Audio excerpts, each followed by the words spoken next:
गुरुदेव, मेरा प्रश्न आपसे है कि जब आप बड़े महाराज जी से मिलने जाते हैं, अपने गुरुदेव से मिलने जाते हैं, तो आप दोनों को एक दूसरे से वार्तालाप करते हुए बहुत कम देखा गया है। सिर्फ आप दोनों साथ में मुस्कुराते हैं, कभी वो आपको देखते हैं, कभी आप उनको देखते हैं। आखिर ये कौन सी टेक्निक है महाराज जी जिससे आप दोनों बात कर लेते हैं और मन पढ़ लेते हैं? ये थोड़ी सी आप सिखा देंगे तो हम भी बात करने में सक्षम हो पाएंगे आपसे। उसमें बोलना नहीं आता। ये जो लोग कहते हैं ना कि मैं तुमसे प्यार करता हूं, झूठे लोग हैं। निकलेगा ही नहीं कि मैं आपसे प्यार करता हूं। रोम रोम जब प्यार करता है ना, तो केवल चेहरे से, नेत्रों से पता चल जाए कि इसका इससे प्यार है, नहीं तो कह नहीं सकता कि मैं तुमसे प्यार करता हूं। ये जो कहते हैं ना कि मैं तुमसे प्यार करता हूं, वो वासना का खेल खेलते हैं। इसलिए कहते हैं कि आपको हम अपनी तरफ लुभायमान कर पावे, नहीं तो ये नहीं कहा जाता मैं आपसे प्यार करता हूं। तो कुछ ऐसा शुरू से रहा है कि कभी ऐसा नहीं कि बातचीत नहीं होती, कभी होती है।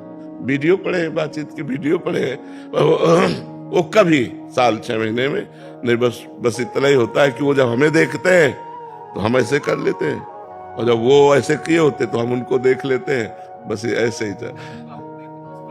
हाँ, बस उनकी एक कृपा है, वो प्रसन्न और मुस्कुरा रहे तो हमारा जीवन सार्थक है। बस इतने जीवन है, बस इतने में काफी हो जाता है। जब गुरु जी के यहाँ से हम निकलते ना, तो जैसे किसी को राष्ट्रपति पद मिल जाए, ऐसे में खुश हुई होती है। मेरे गुरु जी को जब साष्टांग दंडवत की दृष्टि में गया और मुस्कुरा दिए, वो बस वो निहाल हो जाते हैं।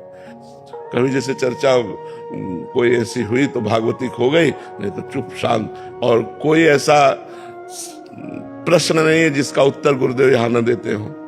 कोई बिरली ऐसी रात होगी जिसमें गुरुदेव स्वप्न में न आते हो। तो वो संभाल वो ही रहे, लेकिन मौन संभाल रहे हैं। बाहर से मौन है, अंदर से सब वही कर रहे हैं। हमारे गुरुदेव बोलते भी नहीं, किसी से भी नहीं बोलते।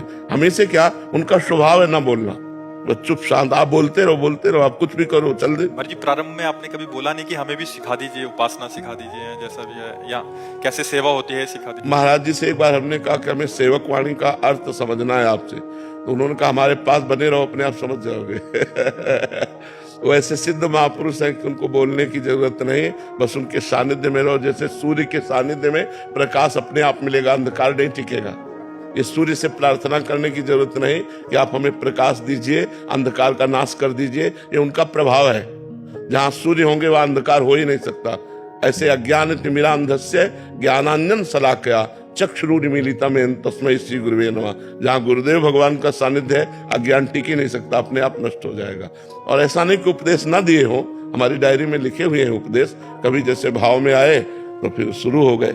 एकांत में जब हम सेवा में रहते थे, हम ही महाराज जी केवल रहते थे। अब तो काफी शिष्य जन हो गए।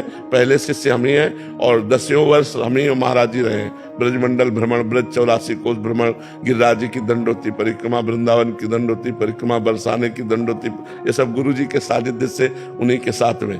तो जैसे कभी मौज आई, परिक्रमा करते करते बैठ गए और समझाने लगे, बताने लगे, तो हम बड़े गौर से सुनते थे और उसको एक एक शब्द याद करके अपनी डायरी में लिखते थे। गुरु जी ने अमुक तारीख को ये बात बताई, ये बात बताई, ऐसे ऐसे बताया। और सिद्ध महापुरुष है, भगवत प्राप्त, एक रहने से रह रहे हैं। मतलब 25 वर्ष हो गए हमें, देख, एक रहनी। जय बजे निकलेंगे, जय बजे आरती, जय बजे जैसे, बिल्कुल वही रहनी। गर्मी सर्दी बरसात जो वो धारण करते हैं वैसे ही वो रहेंगे।